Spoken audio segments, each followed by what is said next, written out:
Bienvenidos, bienvenidas a este diálogo con Lilian Oviedo. Hoy tengo una invitada de lujo, tengo de nuevo conmigo a Lourdes Contreras, referente del feminismo en República Dominicana, en América Latina y me atrevo a decir que en cualquier parte del mundo. Y con ella vamos a tratar temas de actualidad sobre las condiciones de vida de las mujeres hoy en día, la situación no solo del movimiento feminista, sino de las mujeres en sentido general. Lourdes, después de tu asistencia a este diálogo, después que me acompañaste en este diálogo, poco después se produjo la aprobación del nuevo Código Penal que se supone entrará en vigencia el año que viene. Pero los vientos de atraso están azotando hace mucho tiempo y han arreciado ese azote.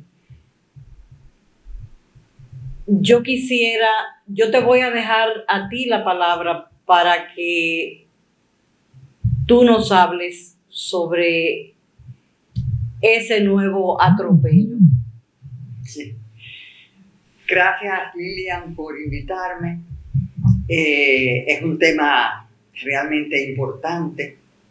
Es un tema que ha sido objeto de trabajo por muchos años, intentando que tenga resultados favorables a la idea de la dignidad humana, porque se trata de un instrumento a través del cual se puede reducir la condición humana o se puede valorar, ampliar el reconocimiento. Sí, y que las personas no se sientan que, independientemente de que pueda hacer haber cometido un delito o haber hecho esto, pues sienta que no se le lesionan derechos fundamentales.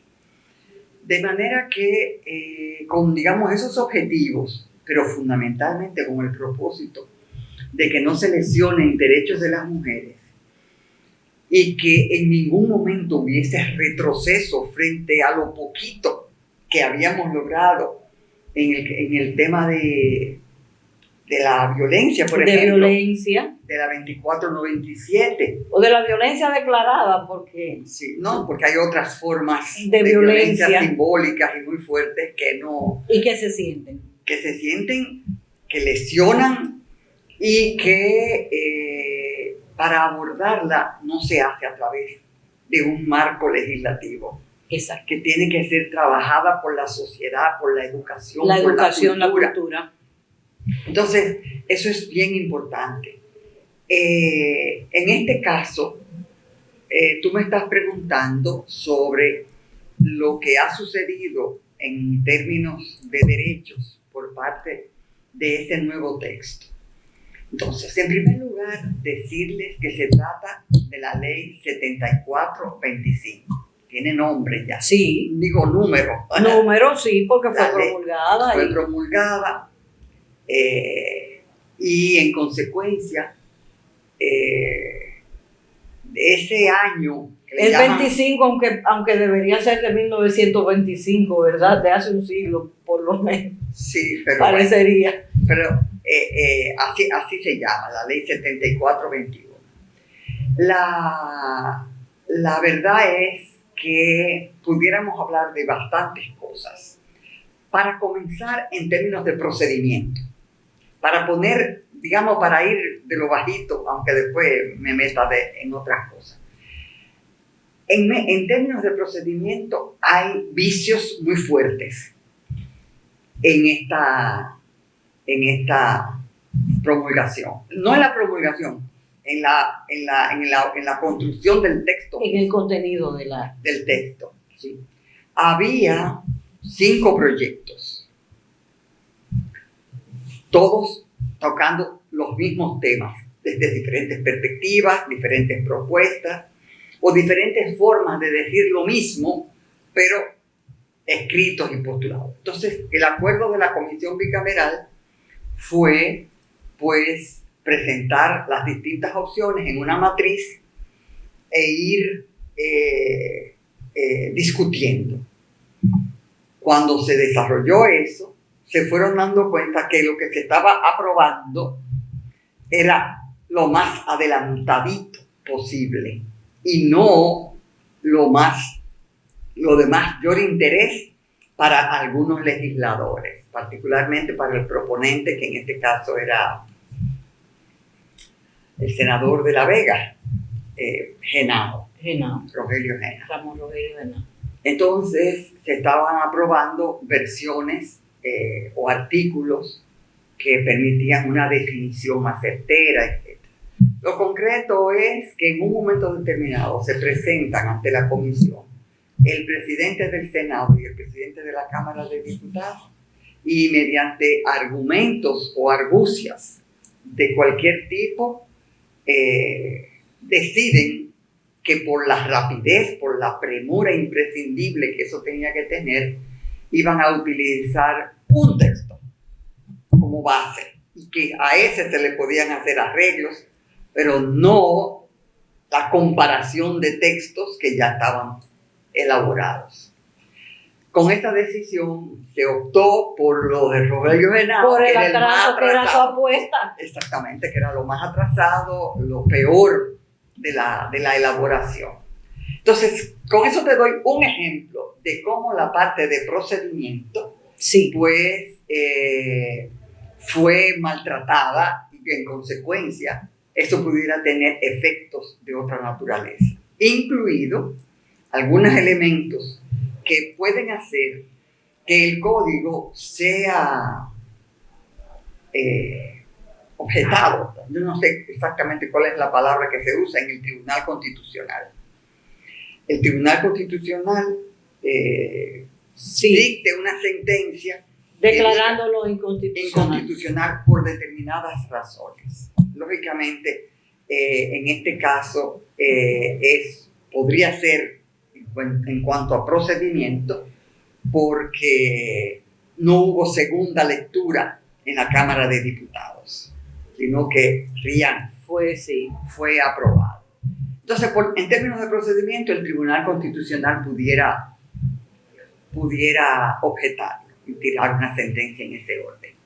Ahora bien, cuando eso sucede, y ha sucedido en otras oportunidades con el mismo Código Penal, cuando eso sucede, se cae la totalidad del código. Sí. Es decir, hay que comenzar de nuevo.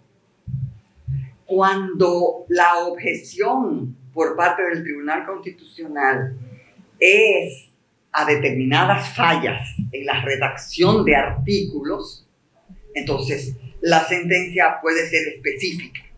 Y en ese para caso, esos artículos. Y en ese caso, entonces, el Congreso tiene que abocarse a reelaborar, etcétera, etcétera.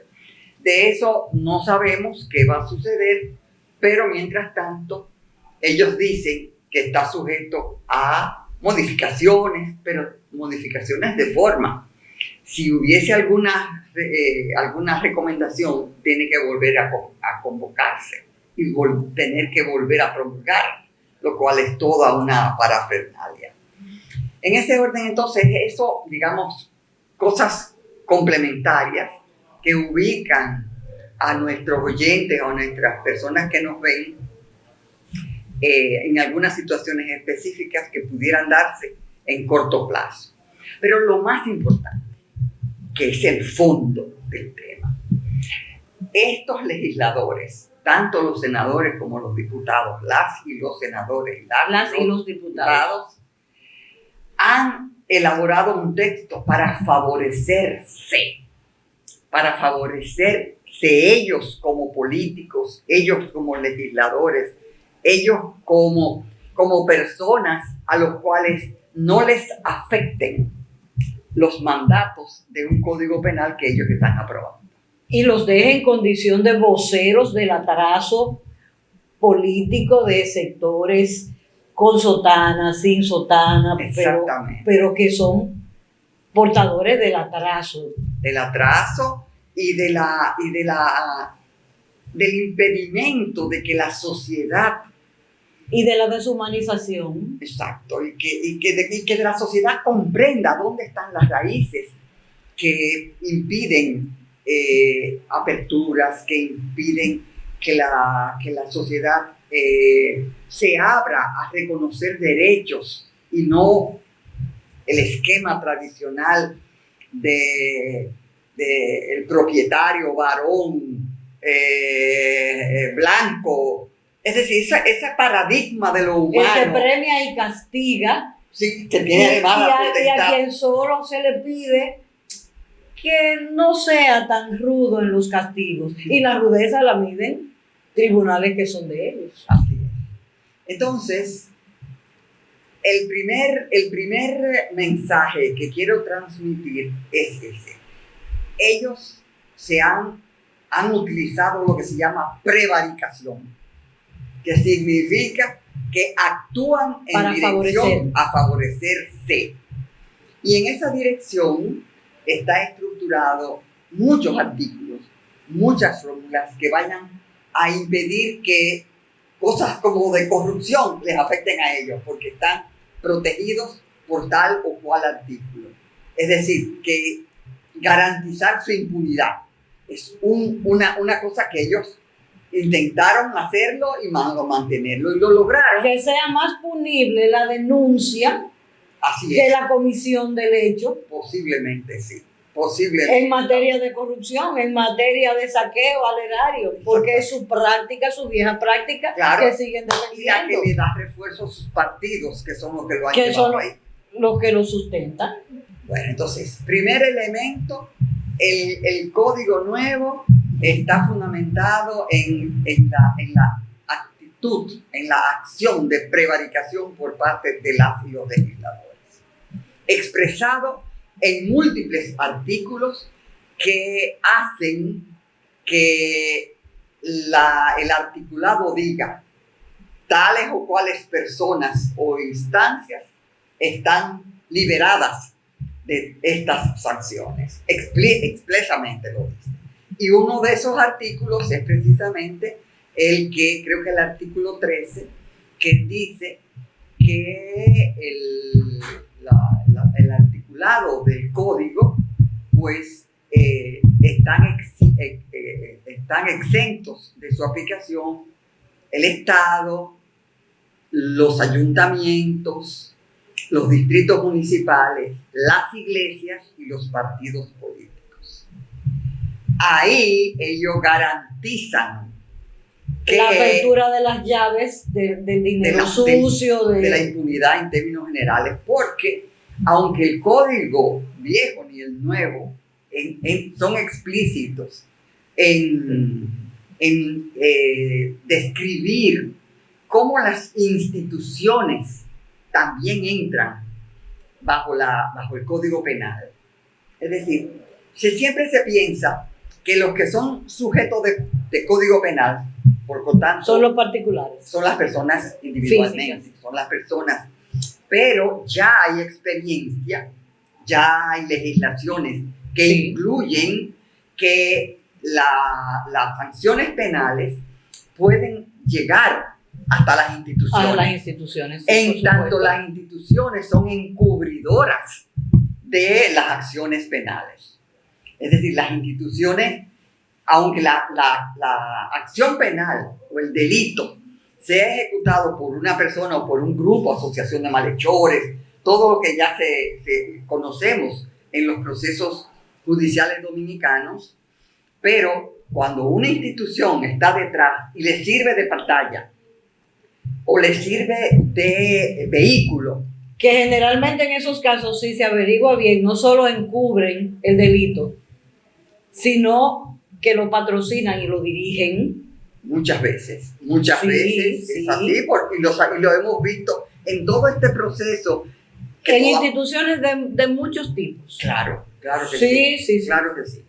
Entonces, un ejemplo de lo que es más duro en el caso de niños y niñas o de mujeres es precisamente que las iglesias, estoy hablando de cualquier tipo de iglesia, se haya colocado dentro de esa categoría que no, la acción penal no les llega, porque nos encontramos con muchísimos sacerdotes o pastores o hombres de iglesia que cometen delitos de violencia sexual, de violaciones sexuales, de pedofilia y de muchas de esas acciones bajo la cobertura de la función que desempeñan. Sí, en esas iglesias, ¿no?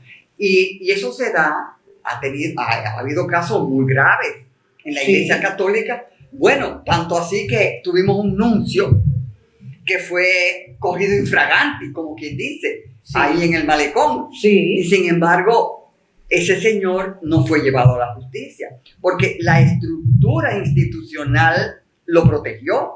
Y cuando la denuncia salió pública, ya él estaba fuera del país, porque la nunciatura y el arzobispado y todo ya había hecho todo lo necesario para sacarlo del país. Pero así ha habido otros sacerdotes en Juncalito, en La Vega, en tal sitio. Entonces, nos encontramos con que delitos graves, que además tienen como característica que se apoyan en la debilidad de niños y niñas, por ejemplo. De niños y niñas que muchas veces, por ejemplo, en el caso Wesolowski, niños de la calle. Niños de la calle, pero también niños de los barrios que la familia lo manda a la iglesia porque ahí está seguro, porque ahí lo van a cuidar, porque ahí lo van a ayudar a educar. Le facilitan cosas, le facilitan becas en un colegio o en una escuela. Oportunidades, exactamente. Entonces nos encontramos con que eso es un agravante para la acción que ha cometido, tanto contra mujeres en casos de violencia sexual o de violación sexual, como de los casos de pederastía, ¿no? Entonces, si las iglesias le han encubierto, ¿cómo es posible que el sistema penal los libere? Y libere a la institución que ha cometido el agravio de encubrirlos. En otros países, las penas de ese tipo no son solamente penas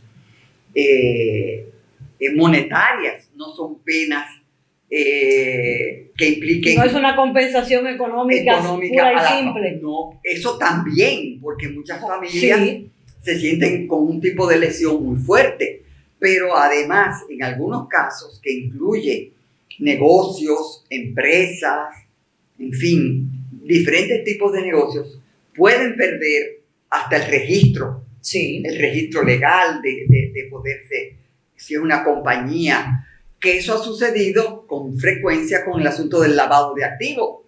No se acusa solo a la persona, sino a la institución que le sirvió de garante o de apoyo o de tramitador de los procedimientos. Por eso no es aceptable que tengamos un código penal que libere de responsabilidad penal a estas instituciones, y los partidos ni se diga, porque en términos económicos los partidos grandes principalmente, los mayoritarios, los que les responden esos congresistas, son particularmente corruptos. Le llamamos partidos porque hay que llamarle de alguna manera, pero son asociaciones de saqueo, de malhechores. De malhechores. Entonces, en realidad, tendríamos que utilizar esa explicación para que nuestra sociedad, nuestros oyentes, el público en general, y las familias en términos particulares también, se den cuenta de que la reacción de muchas personas con estos temas no son simplemente por pataleos de las feministas o pataleos de algunas personas de izquierda. Es un problema que nos ha estado afectando mucho. Yo siento que nos hemos tomado más tiempo de la cuenta en la introducción de esto, porque es preciso detenernos un instante o un ratito en otros artículos sí, que están lesionando, que van a lesionar o que siguen lesionando, porque no son cosas nuevas. Y para no darle mucha vuelta, el tema de por fin se metió el feminicidio ajá, como una figura del Código Penal. Sin embargo, a la hora de concretizar el feminicidio, de tipificarlo, lo que están haciendo es entorpeciendo. Claro, porque les interesa que Sí. haya números bajitos, que no se pueda tipificar de feminicidio, muchísimos feminicidios propiamente dichos. Y por lo tanto, entonces lo que hacen es que dicen que para tipificarlo de tal tiene que producirse en ambientes de violencia evidente, que no sea una vez, sino para que no se crea que son situaciones fortuitas. Pero además, en el caso de los temas que nos competen mucho a las mujeres, está el tema de la interrupción del embarazo. Sí. La interrupción voluntaria del embarazo en las razones que sean. Pero en este caso hay 3 razones que han sido expuestas por el movimiento de mujeres y feministas de la República Dominicana con una explicación muy simple. Primero, cuando la vida de la mujer corre peligro. Que en otros países donde no hay aborto libre se han aprobado, claro, no 3 causales, sino 4 o 5. Más, claro que sí. Más. Pero en este caso, los legisladores han argumentado que hay 2 artículos del Código Penal que hacen que sea posible interrumpir el embarazo cuando la vida de la mujer está en peligro. Pero lo condicionan a situaciones que son imposibles, que no se pueden dar. El primero de ellas, las situaciones, es que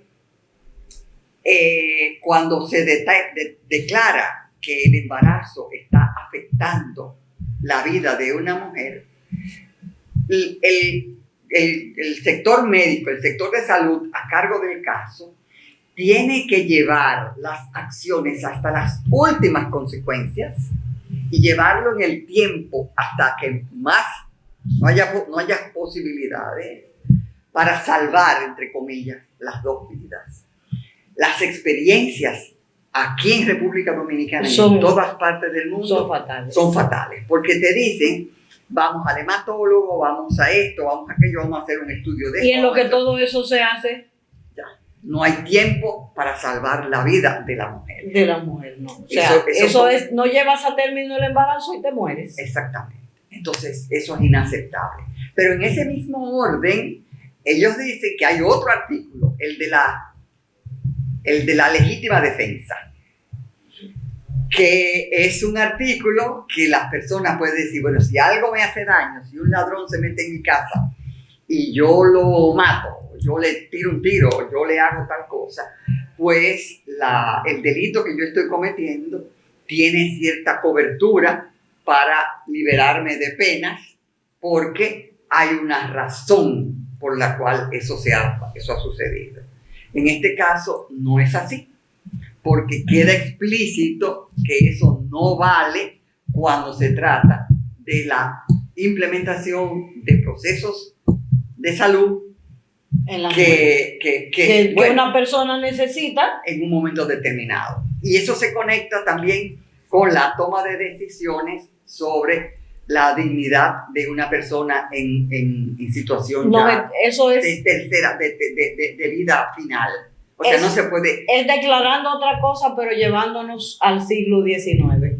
Lourdes, se ha terminado el tiempo. Pero, ¿cómo va a ser? Nada más hemos trabajado 2 artículos. Así es.